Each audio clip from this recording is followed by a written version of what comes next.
This is part 3 of the Midwest. Children's Museum of Indianapolis. This world-class collection of hands-on fun makes up the largest children's museum in the world.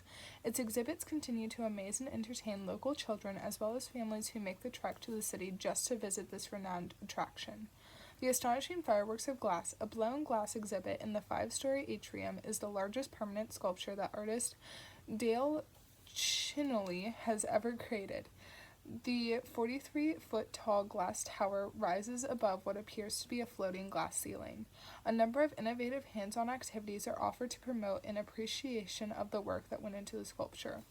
Children can create their own sculptures using colorful plastic shapes or view a film at the museum's planetarium that demonstrates the sights and sounds of glass blowing. The popular Dinosphere exhibit immerses children in the Cretaceous period of more than 65 million years ago and lets them examine actual fossils and fossilized bones. Kids can learn about the preparation of fossils in the Paleo Prep Lab, where they can watch real paleontologists at work. The Playscape Preschool Gallery is designed specifically for kids 5 and younger. Little ones can splash around at the water table and play in the sand dome, and they can plant flowers in the garden while a friendly scarecrow looks on. Storytelling sessions are also part of the fun, and everyone enjoys the Carousel Wishes and Dreams Gallery, where families can ride a real carousel under a starry sky, explore the inside of a giant kaleidoscope, and navigate a mirror maze. The amazing fireworks of glass sculpture, Dale Chinelli's innovative creation, is made up of 3,200 individually blown pieces of brilliantly colored glass. That just looks so pretty. The largest artifact in the Children's Museum is also a fun ride. The 1900s era carousel, located in the Carousel Wishes and Dreams Gallery, is one of the few surviving wooden carousels left in the United States. It was originally part of an Indianapolis amusement park. And there is a picture of the carousel. Don't know if you can see that. And then there's the camera for kids. Prairie.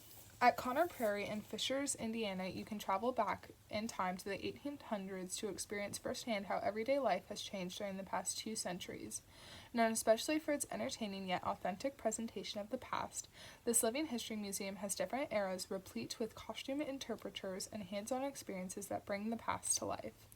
Prairie Town is a restored and recreated 1839 Indiana frontier village. At the 1816 Lenape Indian camp, you can enter a native wigwam, learn to throw a tomahawk, help make a dugout canoe, and even chat with a fur trader at the trading post. At the 1859 balloon voyage, explore the history of flight. There is a picture of that with 2 of the costumed interpreters. The Magnificent Mile. Chicago's Magnificent Mile stretches along North Michigan Avenue between Oak Street and the Chicago River. The 100-story John Hancock Center may be the most prominent building on this stretch, but don't overlook the other architectural gems. The Tribune Tower, with its decorative buttresses and Gothic design, was once called the most beautiful and eye-catching building in the world. Park Tower, a 67-story skyscraper, preserves the facade of the landmark 1917 Perkins, Fellows, and Hamilton Studio, and there's a distinctive old water tower. It was built in 1869 and was one of the few buildings to survive the Great Chicago Fire of 1871. Today it stands near Water Tower Place, a high-rise shopping mall with more than 100 specialty shops. Which brings us to the truly magnificent part of the Magnificent Mile. Bloomingdale's, Louis Vuitton, Chanel, Gucci, Lackey, Ralph Lauren, Neiman Marcus, Giorgio Armani, and Hugo Boss. Be sure to bring your credit card when you visit. The Old Water Tower is one of the only buildings to survive the Great Chicago Fire. I actually am going to stay on a hotel at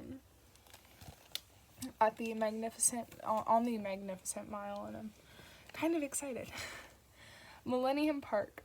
What was once an eyesore of decaying railroad tracks and parking lots near Chicago's lakefront is now a stunning 24.5-acre urban jewel called Millennium Park. Along its major attractions are two extraordinary pieces of public art that have captivated visitors. One is a highly reflective 110-ton polished steel sculpture officially named Cloud Gate, but affectionately called the Bean. Visitors can wander under and around it to see the park and cityscape reflected in its curves. The other, the Crown Fountain, is a reflecting pool flanked by two 50-foot towers onto which close-up images of Chicagoans are projected. The lips on the faces purse and water sprays from them, making the ever-changing faces resemble giant gargoyles. A large outdoor ice skating rink is open throughout the winter months. And there is a picture of those two art pieces. Wrigley Field. The Chicago Cubs and their fans prize their quaint home ballpark, Wrigley Field. Wrigley was built in 1914 for $250,000 and featured baseball's first permanent concession stand. It is the second oldest major league park next to Fenway Park in Boston, and in 1988 it became the last MLB venue to host night games when lights were finally added to the park. Okay, the wild confines of Wrigley are known for their eccentricities. Fickle winds can change the outcome of the game. Watch for home runs when the breeze blows towards Lake Michigan. And hard-hit balls always have a chance of getting stuck in the ivy-covered outfield walls. Wrigley's capacity is relatively small, a mere 41,160, but additional fans can pay to see the game from rooftop facilities across Sheffield and Waveland Avenues. There's a picture of the baseball field.